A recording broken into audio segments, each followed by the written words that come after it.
And our theme is we are a one-stop shop for all your empowerment needs. Now, notice I use the term empowerment, not the word help. And I do that for one reason and one reason only.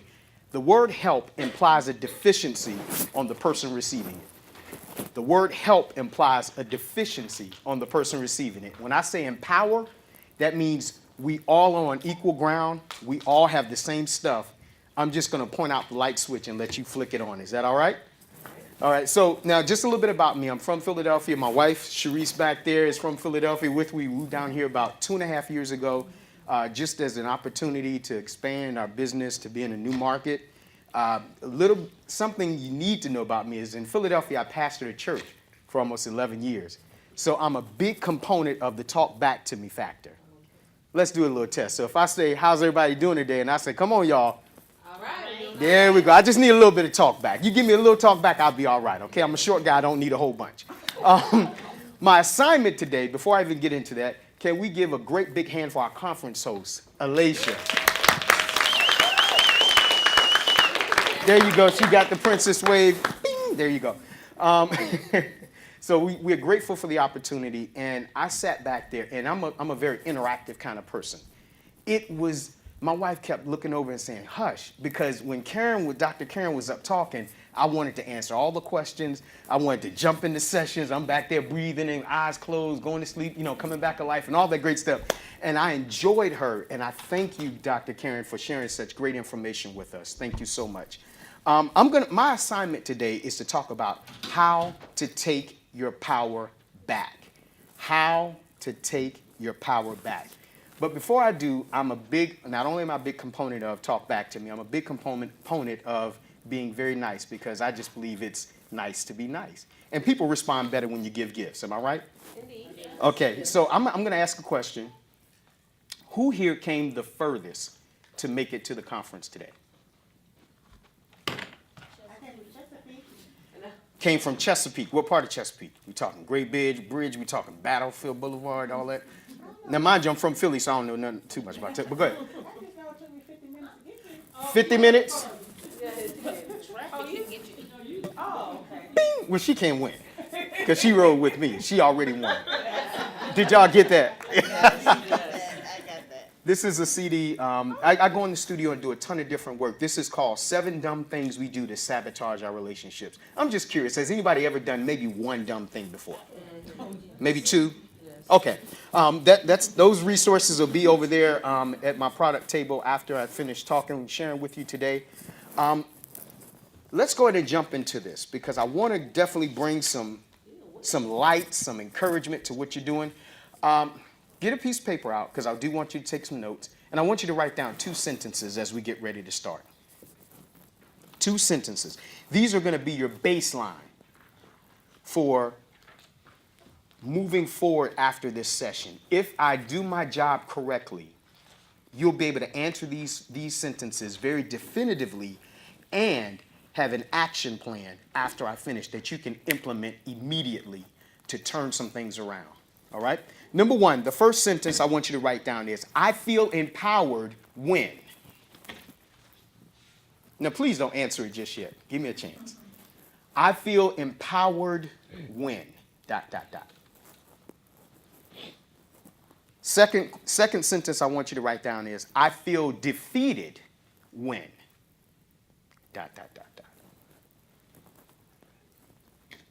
First one is, I feel empowered when.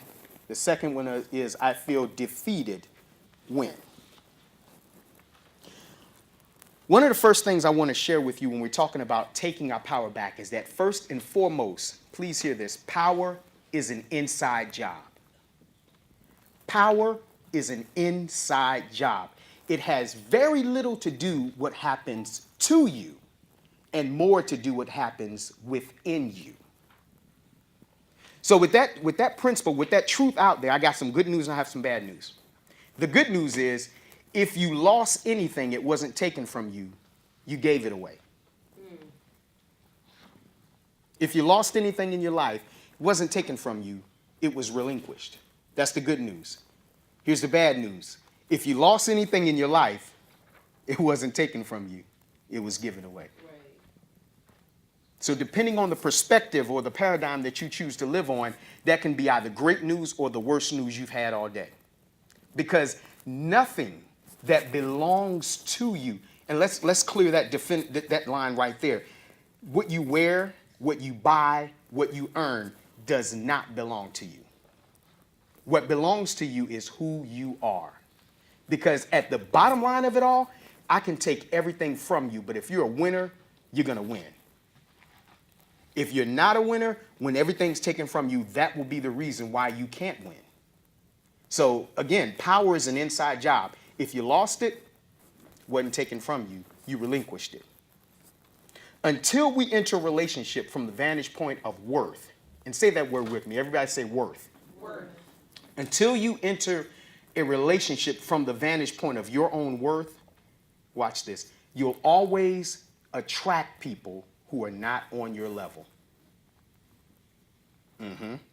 Just let that marinate for a second.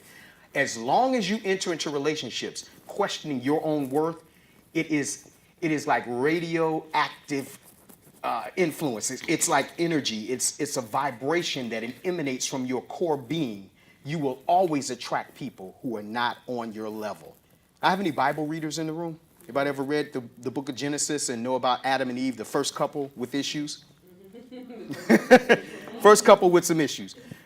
Notice what the Creator, God, said about Adam as he prepared to find him a mate. Adam's out there. He's got animals walking around. He's got zebras. He's got alligators. He's got iguanas. He's got panthers. And God surveys everything and said, there is no mate suitable. He said, everybody has someone to share with except Adam. For Adam, there is no, and the word in the King James is suitable mate. And if you just want to break that word down very deeply in Hebrew, it means a mate on his level. Someone that he can bond with, that he can share interests with. I heard someone say earlier that they want someone who's not just compatible physically, she said on all points, on all levels. And that she admitted that's the limiting belief that I have that's keeping me from a relationship. And part of it is we need to answer this issue about worth, because until you know who you are, you won't know what to attract. You have no concept, and you'll constantly attract projects that you have to work on. We're going to get into that in a minute. But ladies, you know about those project dudes. Now, I'm not saying projects by their address. I'm talking about they come, but they're there, but they got a ton of work they need to get done to them. All right? Now, that word worth. Say the word worth. Worth, interestingly enough, comes from a Latin word, and it means merit and substance. Substance, stuff. So it's not just the Idris Elba look-alike. You know, good physique, you know, he takes his shirt off, your knees wobble a little bit. Nobody's going to talk to me today, but that's cool. Ooh, Lord. You know, not just that. It's substance. Because have you ever dated someone that was great on the outside, but had very little substance within them? No conversation. Nothing on your mental level. Physically, whole nother story for another conference. But on your mental level, nothing. So the word worth means merit. It means substance. This is what got me. It not only indicates value, but it's the understanding of that said value. Not just value, but understanding you. Because everybody everyone on planet Earth comes with an assignment, they come with purpose, and they come with extreme value. But value is not recognized until the object knows it has value. And I can tell by some of the selfies I see, I can tell when someone takes a selfie and they feel like they look okay, or when they take a selfie and they know they look good. What do they call it? That's when the duck lips come out. Anybody know what duck lips are? They're like, selfie.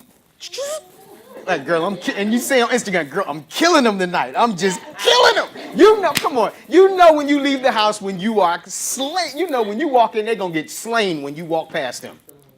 Okay? But that's what value is. Many times we try to access our value by thinking about how good we are. You've got to know some stuff about yourself. And we're going to dig into that in just a moment. This is why, out of all the books that I've written a few books before, they were all self-help empowerment books.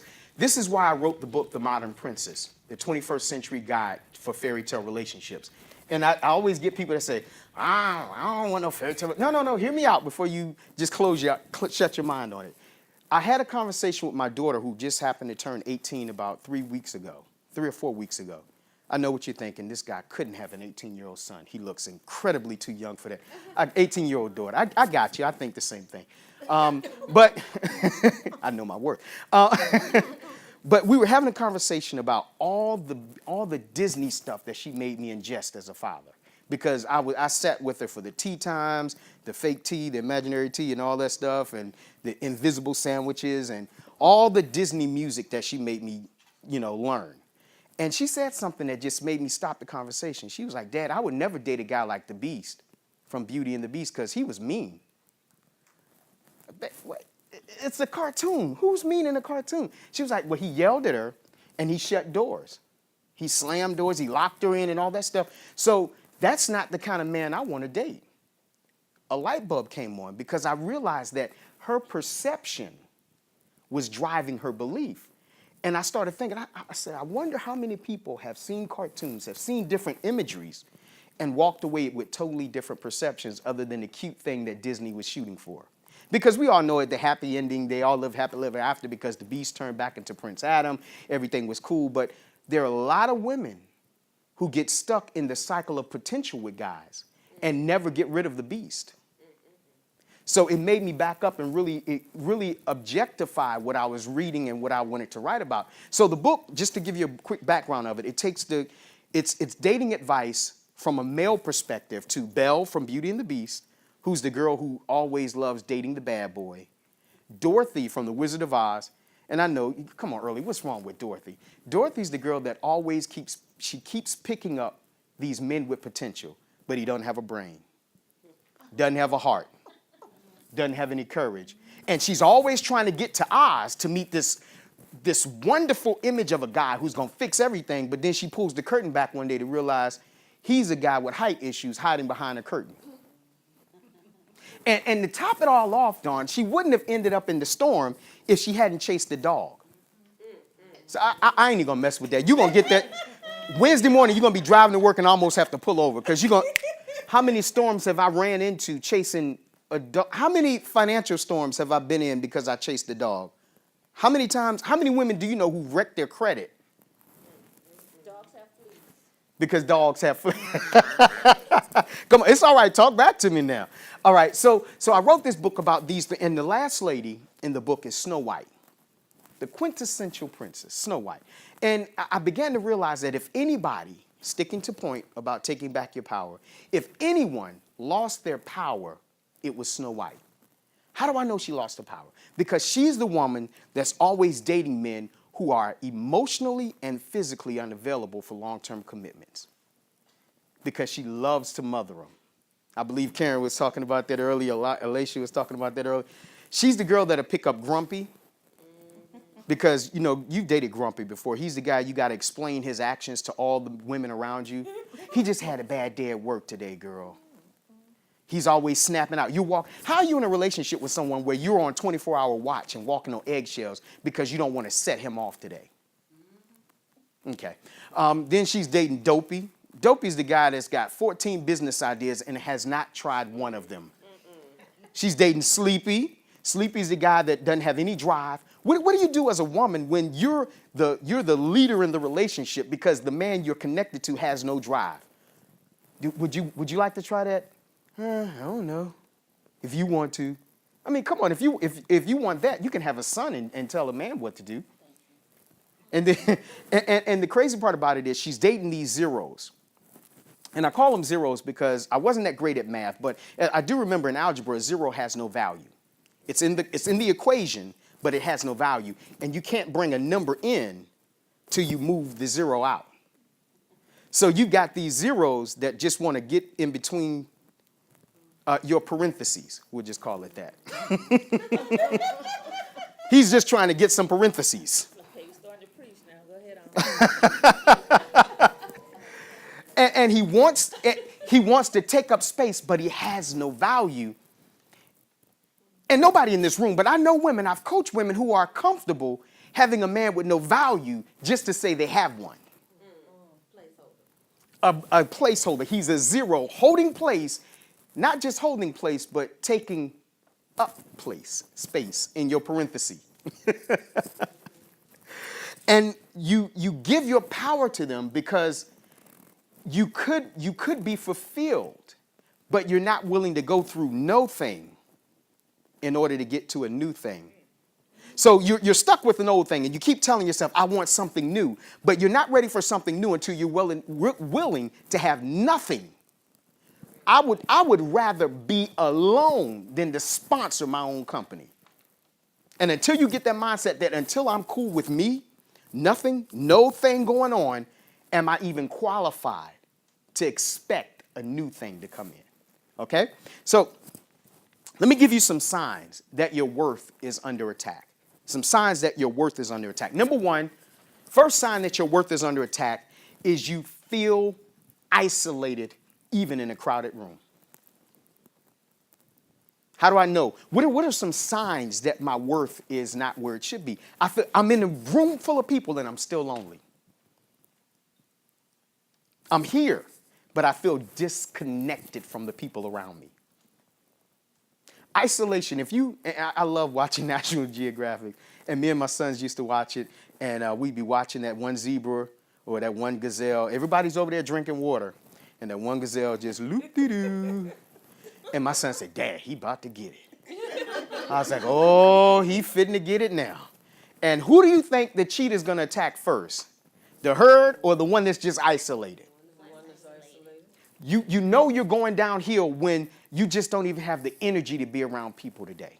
And you're talking from a guy that struggled with depression for years. There were times I would have anxiety attacks that were so debilitating that I would just have to sit for hours doing nothing because it was just too much energy to think about being in a room full of people because of what was going on inside of me. So that was a worth issue. It wasn't a people issue. It was a worth issue. Number two, I know my worth is under attack because my voice, everybody say my voice. My voice feels minimized. I know my worth is under attack because my voice feels minimized. How significant is your voice? When you're born, there are midwives, there are doctors, there are nurses, there are medical staff, all huddled around your mother, waiting for one thing. We know the baby's here and okay when we hear the baby scream. And how much of your life has been an assignment to simply stunt or minimize your voice? How many relationships have you been in where you felt like your voice wasn't even significant? You just felt like no matter what I say, it's going to be what he wants. Yeah. God, you're better than that. Your voice is your connection with the world around you. We know you because we hear you. There's something about the DNA. There's something about the individuality of your voice that can't be duplicated even by a recording. It's off. And every time it's copied, it gets less and less authentic. Now, just, you don't have to try to mess with this in your mind right now, but just think about how many times you've ran a copy of your own voice. And you've laughed at stuff that wasn't funny. You said stuff that you wouldn't normally say. Why? Because you were in a situation that you felt like was pushing you out of who you really were. Third thing, let's recap. Number one, I know my worth is under attack because I feel isolated. Number two, I feel like my voice is minimized.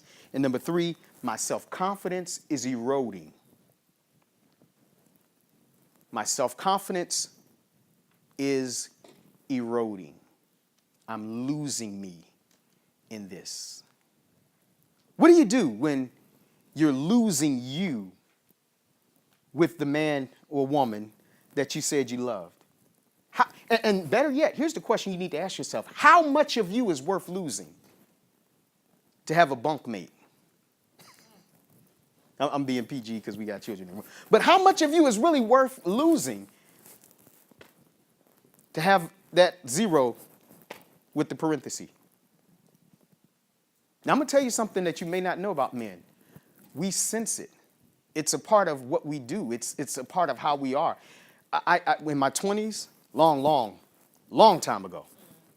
In my 20s, I could walk in the room and I could pick out the ones, daddy issues, bad boyfriends, low self-esteem, Okay, now out of those three, which one got the best credit? That's the one I'm gonna go after. I know that's ugly. It's ugly, but I'm telling you what goes on with guys that we never should. So much so that when I sent the part of the manuscript to one of my male friends, he was like, dude, you giving up way too much information in this book. Because I wanted to write this because I have a granddaughter and I need dating to be safe for her. I want to make dating safe again. It's turned into this game that we're playing, and it drives me nuts. And I've just remarried almost 5 years now to this lovely woman, and I spent 10 and a half years married, and they weren't very good years. And I wanted to do it right, which means I had to go on a journey, and I had to face some ugly stuff about early. When I was in the military, whoo, hot mess. Can you say hot mess? Thank you very much. Again, long time ago. All right. We connect with people, and what happens is we learn this principle. You can't process externally until you learn how to process internally. You can't process externally until you learn how to process internally, because what's happening on the outside of you is simply a mirror. It's just a reaction to what's happening on the inside of you. If we turn the heat up in here real good and just got it really warm, your body would respond by sweating. If we turn the temperature down lower, your body would respond by chill bumps or goosebumps, whatever you want to call it. Your outward manifestation is just it's a reaction to what's going on internally. So if you're trying to fix relationships by changing men, never going to happen. You can go from Hungary to Huntsville, Alabama, and until you change the chooser, that mechanism in you by which you choose and behave, until that's addressed, you're gonna find yourself saying this.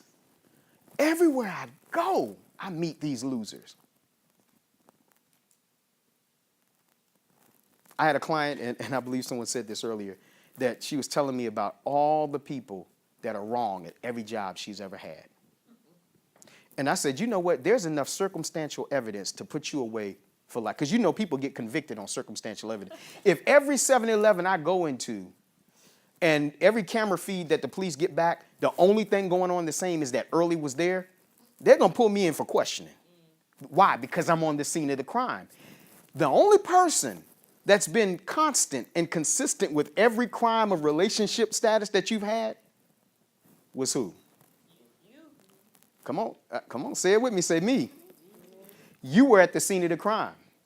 You may not have implicated the crime, but you were there, which means you got some explaining to do, Lucy. We need to talk about this because you were there. You weren't an innocent bystander. You were there for a reason. So we can't process externally until we process internally. This means we have to avoid this thing I call in relationships called shape-shifting. Please write that down, shapeshifters. Anybody remember that movie, Runaway Bride with Julia Roberts? Yes. Love that movie. What was the deal with the eggs? They asked her, how do you like your eggs? Whatever kind of eggs he likes. Say that loud for me. Whatever kind of eggs that he, at the time, who he was, that's what she liked. Let me bring it over across the railroad tracks. In Coming to America, they brought the girl in, and she said, whatever you like. He said, hop on one leg. Arf, arf, arf. So I mean, it sounds silly when we see it in a movie, and you ain't got to put your business out. Please don't put your business out there. But just think, there were times where you were saying to your man, whatever you like. And I had somebody challenge me with this the last time I shared some of this information. It was like, well, because they get wind in their jaws when you get offended. I hope it offends you. If I do my job right, this should irk you a little bit. So she said, well, what about compromise? Isn't compromise a part of relationships? I said, compromise, yes. Losing yourself, never. Because if they wanted someone different, they would have dated someone different. Which brings me to this concept of shapeshifters, because most men, most people that you've dated have never met you. They met your representative. So we have to change the way we date. Alicia, we got to change the definition of dating. Because if dating is being someone who I'm not to get someone who I don't feel I deserve, that's a recipe for a disaster. They can go back and retroactively fire you from a job for falsifying the application. And there's some folks who falsify their dating application because they come into you are a headstrong, very opinionated woman. Why in the world would you think that is a deficiency and not an asset? Here's the deal, because a real man wants a woman with a mind. A real man wants a woman with an opinion. Fake guys want somebody to just say whatever you like. And you know what's going to happen after about 3 years? If you last that long, it's going to get real tiresome. And your real self is going to get so pushed down that you'll forget who she was. So if you're taking notes, write down the word authentic. Authentic. What does authentic mean? Somebody just yell out something. Genuine. I love that. Give me some more. True. Come on, talk to me. Real. Real, recognize real. The one and only. Now, I'm from Philadelphia, so there's an area in Philadelphia, 52nd Street. You can go to 52nd Street and get a Louis Vuitton purse, Chanel earrings, and Tiffany cufflinks, all for under $70. Anybody see something wrong with that picture? If I were in New York, I'd call it Canal Street.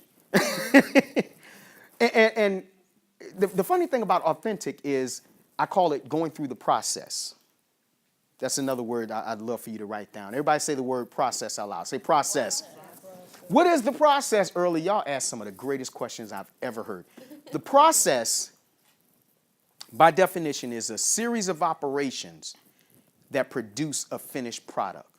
A series of operations that produce a finished product. A series, not just one, a series. And here's the deal. Only things of worth go through a process. Only things of worth. Because if you get the right bag, you can pass that bag on to your grandchildren. You get the right jewelry, it can become a family heirloom. Why? Because it's authentic. It's going through a process. You can wear it in the rain. You buy something cheap and phony, you can't wear it. You so worried about sweating in it. No, I'm not trying to be funny, but have you ever seen somebody with that silver glitter around their neck? And you know they had that fake, they was out there dancing, had that fake thing on their neck, was out there giving it to them and went to the bathroom and realized they got sprinkled. Why? Because it didn't go through a process. You seen people with turned up shoes, and you was like, Lord, I wish them shoes was real. She wore them in the rain one time, and they looking back at her. Y'all ain't gonna talk back to me now. Because it wasn't authentic. Go through. This weekend is a part of the process. You're going through a series of operations. We have to put you on an anesthesia, cut you open, take out some stuff, put in some stuff, sew you up, and give you a time to recover so you're ready for something new. Authentic. How do we redefine this word dating? How do we redefine the word dating? And when I was thinking about this portion, the thing that really jumped in my mind was the word abuse. In fact, write that word down. A-B-U-S-E. Abuse.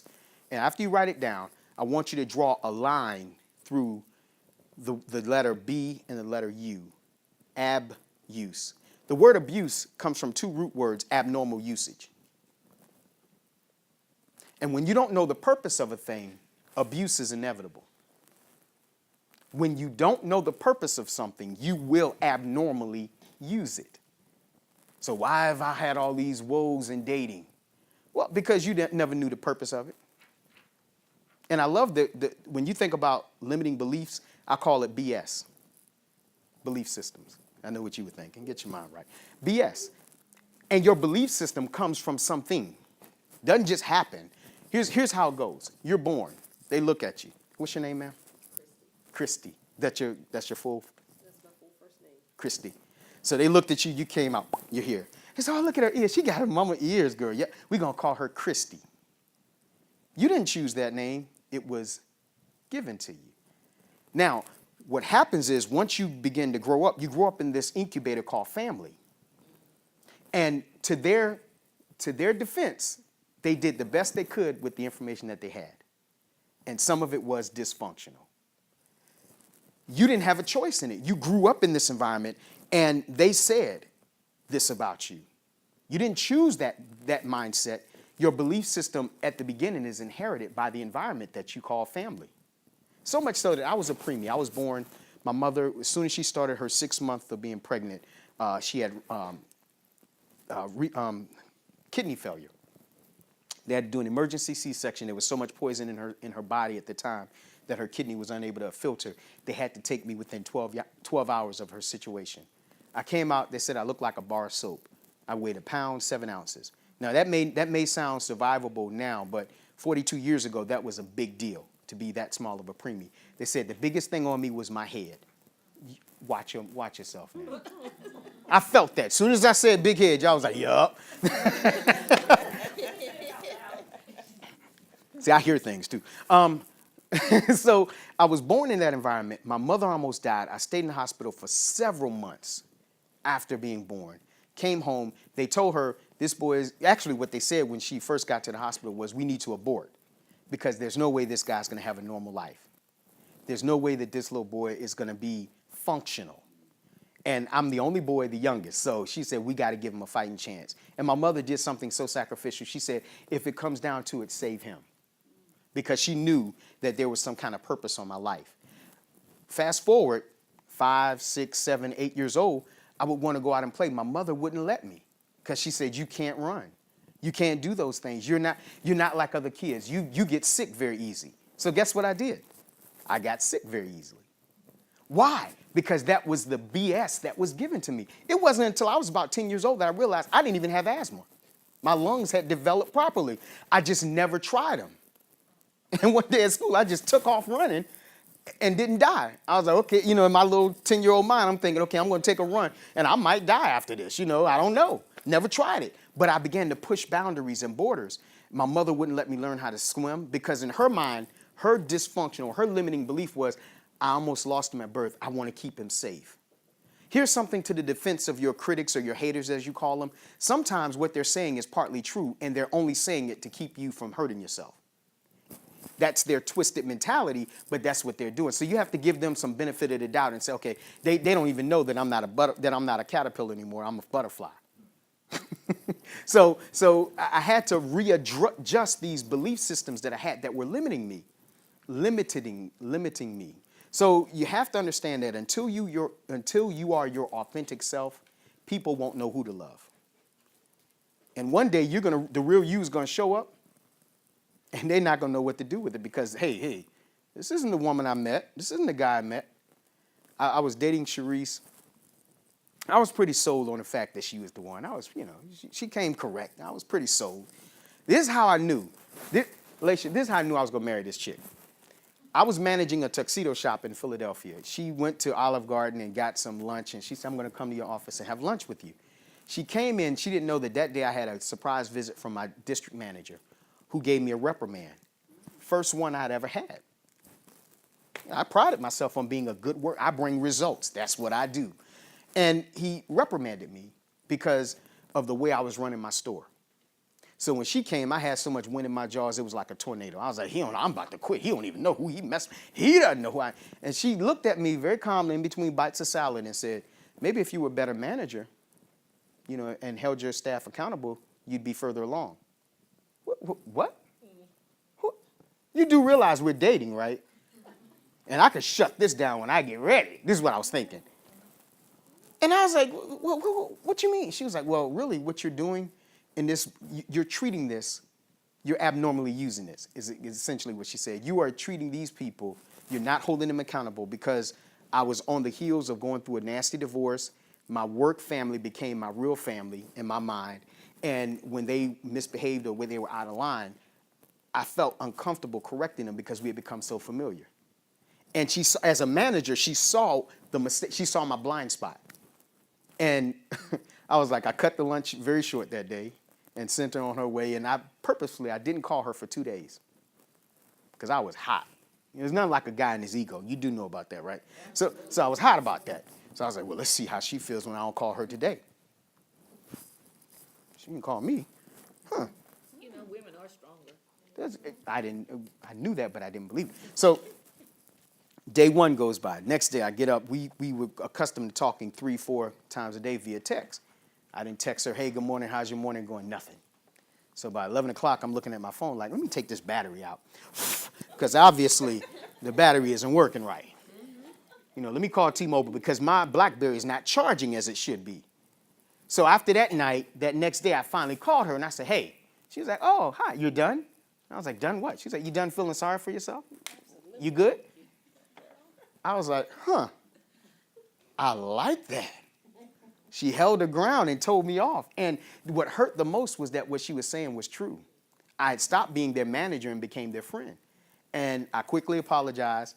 And not too long after that, I began to tell her, you know what, I'm going to marry you because you are all right. You told me the truth. Because I could appreciate someone who confronted my issue and didn't back down because it hurt my feelings. Because contrary to what men will tell you, at 40, we still will pout if we're not careful.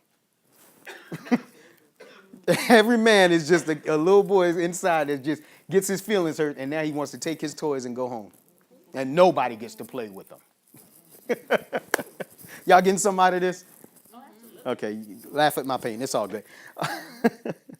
So some of us are too afraid of this word called loneliness to risk being authentic. And here's what I want you to remember. Loneliness is not a company issue.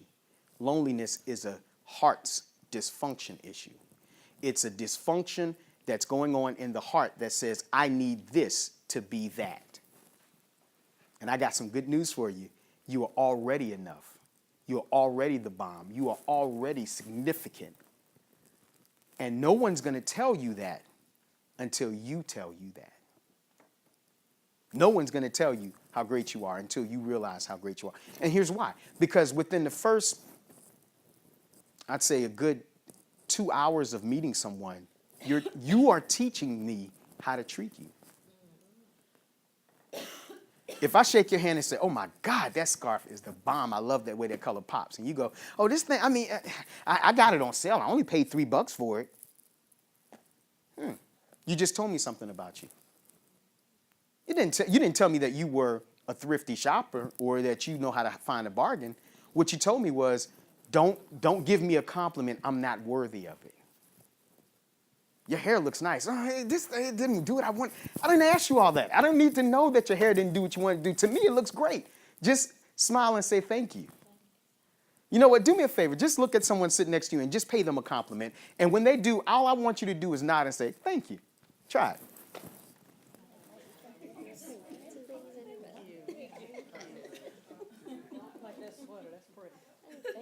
Thank you, girl. I appreciate that. Oh, but I don't want to seem prideful and haughty. No. I want you to be you. And the you that you need to be is that powerful, that flashback that's reminiscent of Linda Carter when she had those gold bracelets on and she did like this for the first time and you saw and got the concept of what Wonder Woman really was. Does anybody remember that first Wonder Woman moment when they first got a glimpse of what a Wonder Woman was and you started saying, I want to be Wonder Woman. Well, I didn't say that, but you said that. You get what I'm saying, right? That's the one you need to run into in the morning when you look in the mirror. That's the one you need to meet before you meet your people in the day. I put something at my house. There are cue cards, there are index cards, there's stuff written on mirrors everywhere. Especially in the bathroom and at the refrigerator, because those are two places I'm going to visit a couple of times a day. And there's something on my mirror in my bathroom that says, this is not a race. The only person you're in competition with is the guy looking back at you. And I have to remind myself of that because if I'm not careful, I'll start using other people as a baseline on how successful I am. And if you ever want to get really depressed, start looking at other people and see how far along you think they are compared to you. And here's the crazy thing about it. I saw this cartoon on Facebook, and it had a room full of people, and everybody, there was a bubble over their head, and every bubble said, that person over there is way smarter than me. Think about that. Everybody in the room was saying, that person over there is better than me. How many times have you walked into an interview and ran into the person coming out of the interview and you began to survey them? Oh boy, she got her stuff together. Oh boy, I'm not getting this job. And guess what? This is going to be the best day of your life or the worst day of your life, and you're right. Because it's all about your BS. It's all your belief system. This hitting home for anyone? Never be so desperate for attention that you're willing to accept dysfunction. There are three things that you do not need. And then I'm going to tell you how to get your worth, and I'm done. I'm out your hair. Three things that you cannot seek if you're looking to really have a connection in a relationship. Number one, you don't need a sponsor. What? What? So I'm from Philly, so let me just share with you. If I was on 52nd Street and 52nd and Market in heart of West Philly, born and raised, but anyway, if I was in Philly, this is what they would be saying. Because, you know, in Philly, everybody talk with their hands. I need a dude that got this, and he got to do it. Yeah, a sponsor. Now, are you looking for a sugar daddy? Let's just be real. What are your intentions in the date? Are you looking for somebody to pimp you? What do you want? Because until you answer that question, you're going to keep getting what you already got. Sponsors. And you know what sponsorship comes with? It comes with strings attached. It comes with addendums. It comes with contracts. You are not free to be you, because when I snap my fingers, if I bought those lamps in your house, you better get over here. Ooh, it's getting quiet in here, but I love it. We're thinking. Think about it. You don't need a sponsor. Number two, you don't need a superhero. You absolutely do not need someone without imperfections, because if you meet someone without imperfections, you're not meeting them, you are meeting their representative. And the problem with meeting someone's representative is at some point, probably the most inopportune time in your relationship, the real them are going to show up. There was this movie, I cannot for the life of me, I equate a lot of life to movies, but I can't remember the name of this movie, but it starred Ellen DeGeneres and this other guy. And basically the moral of the story was this guy was dating Ellen, and he was this very respectful. I mean, just to the point where you was like, this is not believable. Nobody's this nice. And they were at dinner, and she's like, you know what? I met your family. I want to meet you. I want to meet who you are. And he gave this big, loud sigh. He was like, finally. And he slumps down in a chair, takes his tie off, and proceeds to be one of the biggest jerks she's ever dated. Because people are generally, typically guys, we're generally waiting for that moment where we can release the valve and start letting a little bit of us leak out a little bit at a time. That's what we do.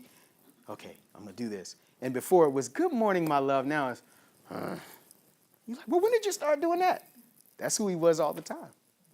He just had his shield up. So first one was you don't need a what? Second one is you don't need a what?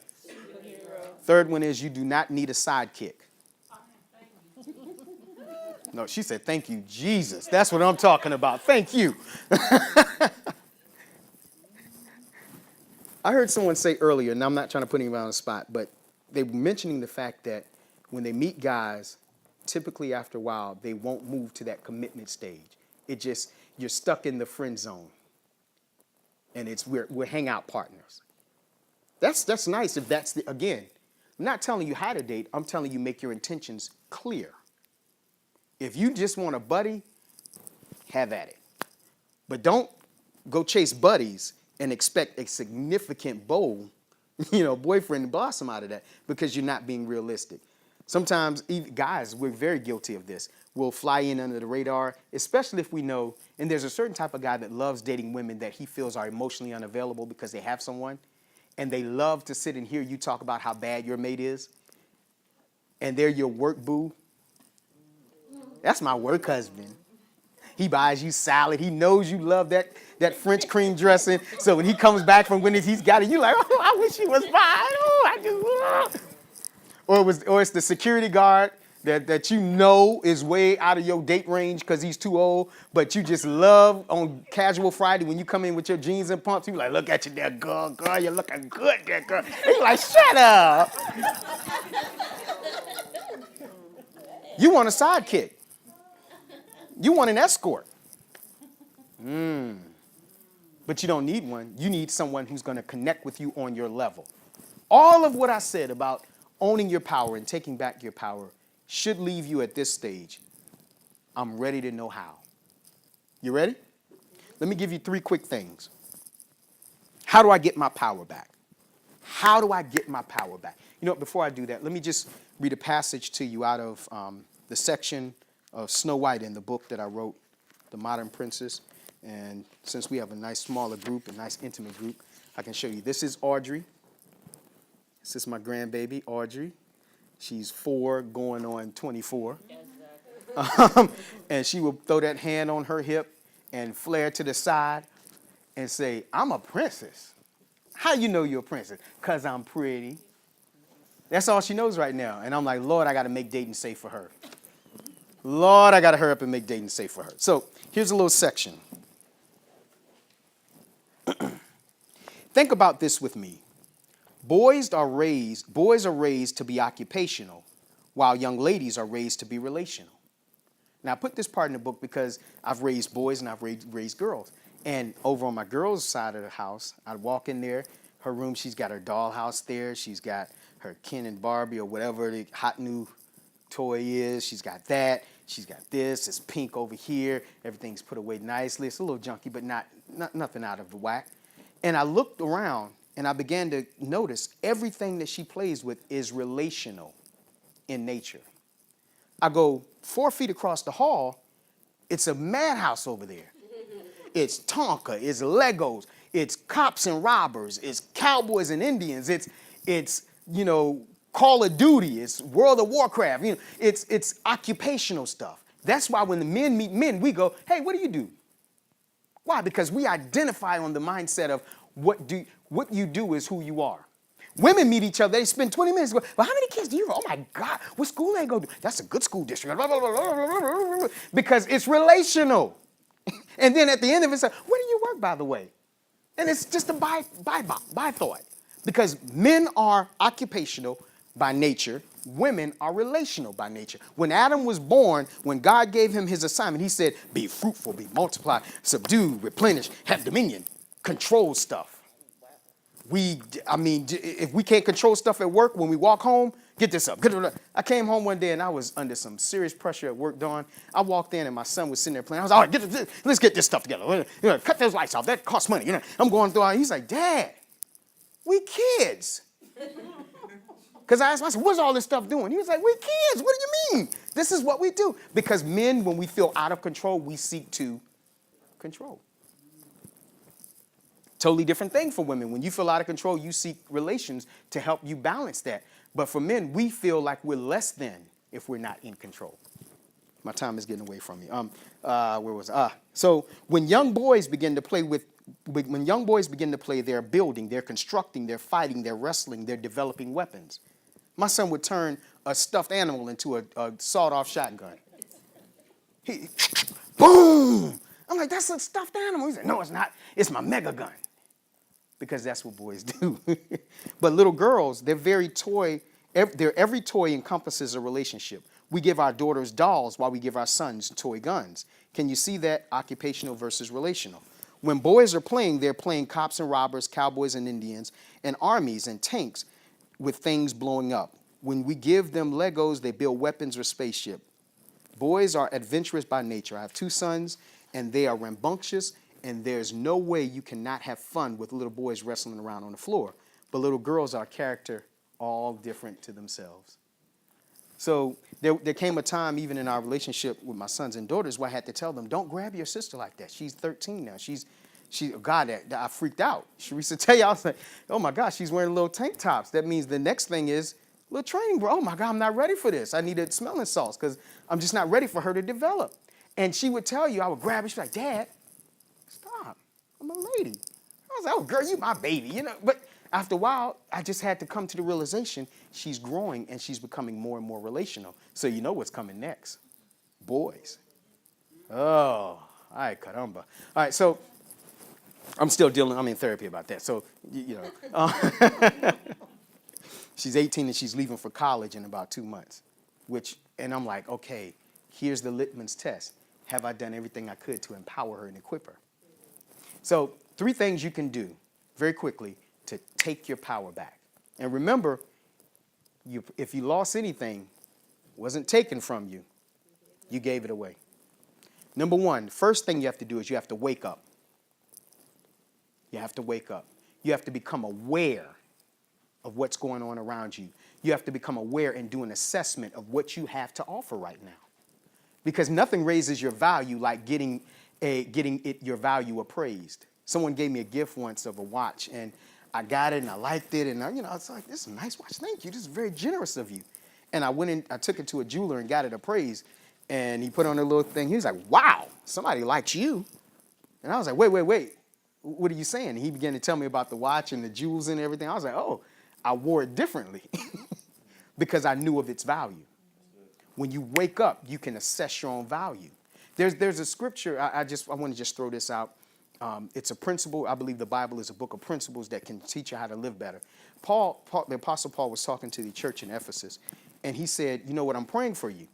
And, now 21st century, if we think prayer, we're thinking, give me stuff. I need stuff, But Paul said, I'm praying that the eyes of your understanding be enlightened, that you know, that you become aware of the hope of your calling. So that's my prayer. That's my intention for this conference, that the eyes of your understanding. You don't need anybody to recognize how great you are, because when you recognize your value, you'll stop giving everybody discounts. I said, when you know your value, y'all don't hear me in here. You'll stop giving discounts. So, number one, everybody say, wake up. Wake up. Can we say it like we're awake? So everybody say, wake up. Wake up. I love it. Number two, you have to wise up. This means you have to educate yourself and invest in yourself so that you can be the best you to date. Don't go out looking for a date until you find yourself irresistible and you date you if you could. When you look in the mirror and be like, "Ooh, you are something else. Woo, I love you, girl." Then you're ready to date. You get what I'm saying, all right? Again, if you want to know when you're ready, when the duck lips come out in the selfies, then you're ready. You're almost ready. You're just about there, because now you're like, "Ooh, let me do this like this. You killing it." There you go. Wise up. Today is an opportunity to invest. Here's what trips me out, Lation.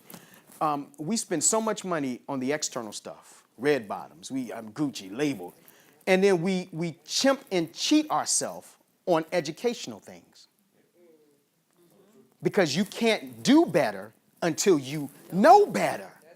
And you're not going to know better by quotes on Facebook. If you could see the lies of the people putting some of that stuff up on Facebook, you'd stop listening to them. Boom, I just threw that in for free. But so wise up. Go to conferences. Get out there. Go to bookstores.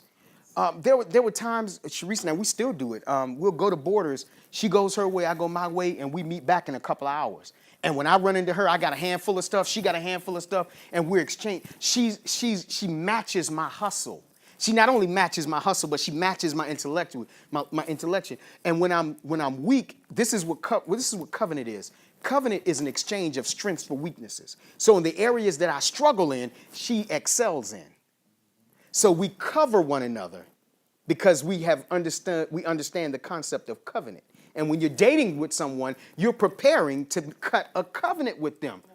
You're not just dating God, it can't be about Ruby Tuesdays to have dinner. I'll buy you dinner. God, it can't be about just going out, having somebody to take a selfie and say, me and my boo doing it. No, do it by yourself. Is this making sense to anybody? Absolutely. Last one. Everybody say, wake up. Wake up. Everybody say, wise up. Wise up. Last one is everybody say, work up. Work up. Work up. What do I mean by work up?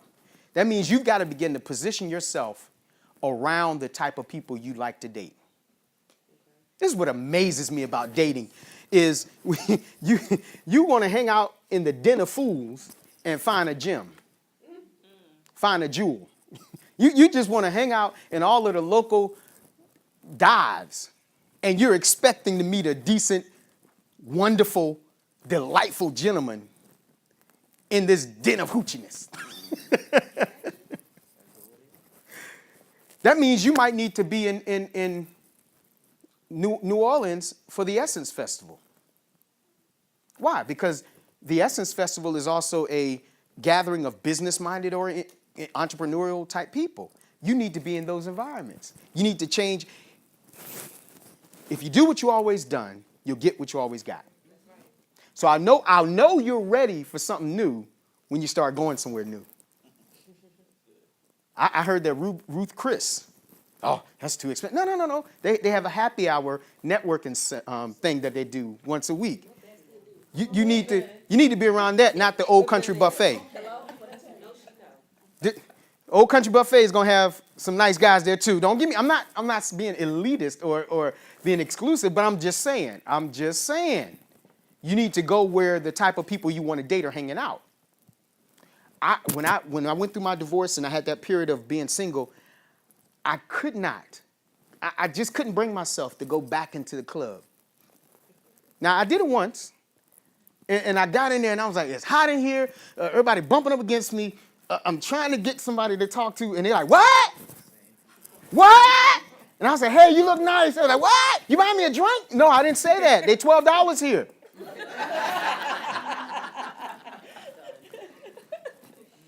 I'm just keeping it real. And I realized I wanted someone that when I brought them to a conference that I was speaking at, they knew how to put the attire on to be at that conference. I wanted someone that when we sat down at dinner and I was trying to work out a deal with someone and she was sitting across the table from them, she wouldn't be picking her teeth with the fork. Because you don't date where you are, you date where you're going.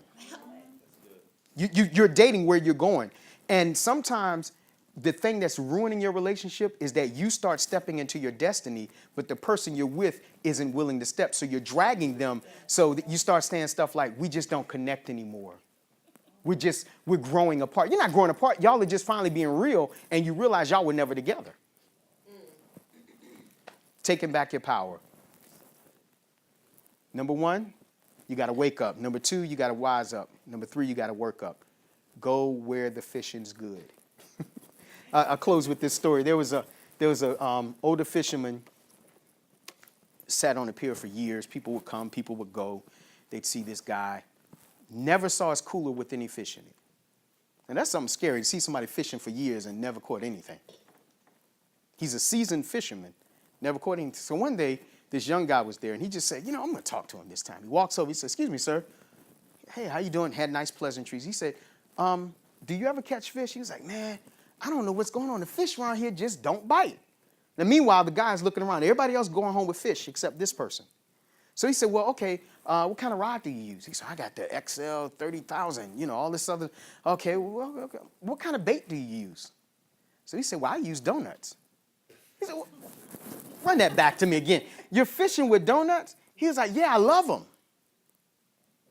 Wait for it. There it is right there. He loves them.